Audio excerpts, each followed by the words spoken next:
Hi, I'm Arenda Holladay, and I am doing this video for the TKGA YouTube channel. And as part of my duties at TKGA, I teach the basic knitting course, which is often used to prepare students to do the master's program.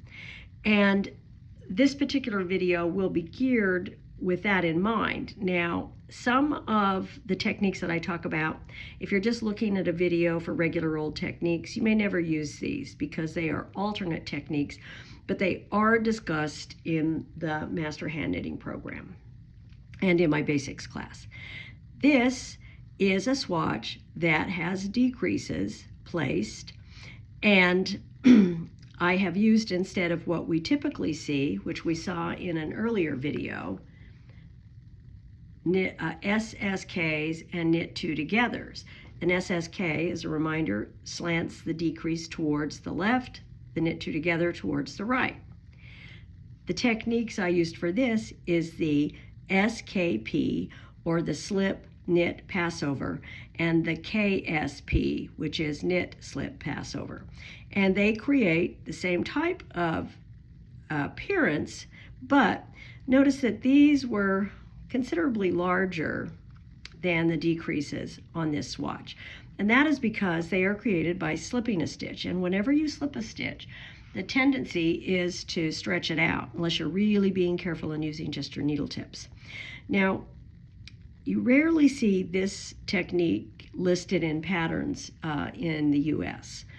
But if you have a pattern from Britain or from Japan, you might see an SKP in place of an SSK, and feel free to use an SSK. They produce exactly the same results. It is not a good idea to mix a slip knit passover with a knit two together, because notice that a knit two together produces very tight, small little decrease, while an SKP gives you a big one. That is why I'm discussing the knit slip passover decrease as well. And I can honestly say I've never ever seen this in any book or magazine. The only time I've ever used it is to demonstrate it. I just prefer to use SSKs and knit two togethers. But this is an alternate technique that you can add to your stock of techniques that you can use. So the other thing I wanted to point out in this swatch is that I have a decrease here, a decrease here. That's every other right side row. And then this is every right side row. And then I go back to every other row and every other row, every other right side row. The problem with doing this, unless you're using a pattern that is specifying you to mix up the placement of decreases, is this is no longer mirrored. In order to be, this section is much more noticeable as you look at it, because it's different than the other part. And when you mirror things, what that does is it doesn't draw attention to something that is asymmetrical. So when you're working decreases, you want to try, and like the inside of a sleeve is a different thing. The seam line of a sleeve, nobody sees that, and you frequently will see it mixed up. But it's usually a group of every row and then every other right side row after that. But keep in mind, you want to be consistent in how you're placing these things, unless the pattern is directing you to do it. But I do want you to notice that these two do stand out from the others. Now, let's put that aside, and what I'll do now is demonstrate the technique. I like to work my decreases for the most part two columns in, because if I'm knitting something that's going to be seamed or have stitches picked up, this will be my selvage stitch. And sometimes when you're working a decrease right next to the selvage stitch, if your tension isn't very good, it can make the decrease look sloppy and it'll stand out. And so I found if I work two stitches in, that kind of alleviates that problem. But it's not necessary. You can do whatever you want. Now, to do the slip knit passover, I'm going to knit my two stitches. and I'm going to slip this stitch. Now when you are slipping stitches for this particular decrease, or really slipping stitches anytime, what you don't want to do is this.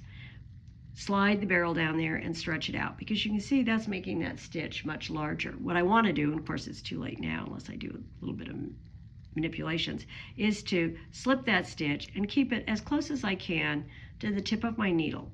The next step is to knit the next stitch and then to slip this stitch back over the stitch I just knit. Now again, what I don't want to do is just stretch it out even more. I want to just barely put it over there, and that will keep it on the small side, because you don't want these things being big and sloppy. If they're big and sloppy, they stand out.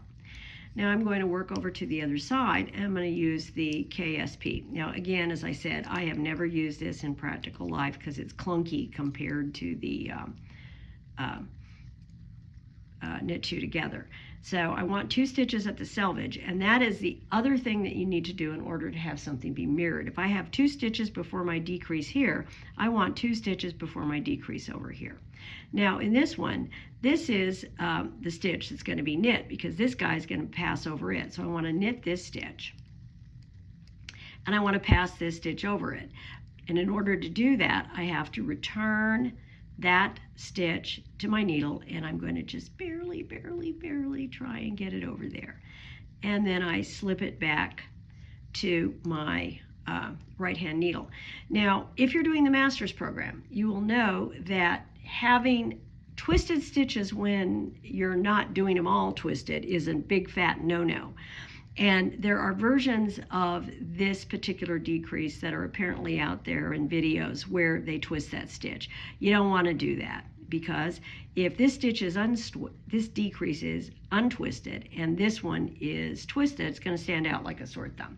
So now I'm going to work those last 2 stitches, and I'm going to knit or purl another row. Oops, sorry about that. I'm trying to wake you up if you were asleep. Thing about metal needles on steel tables, make a lot of racket. Okay, I'm just purling.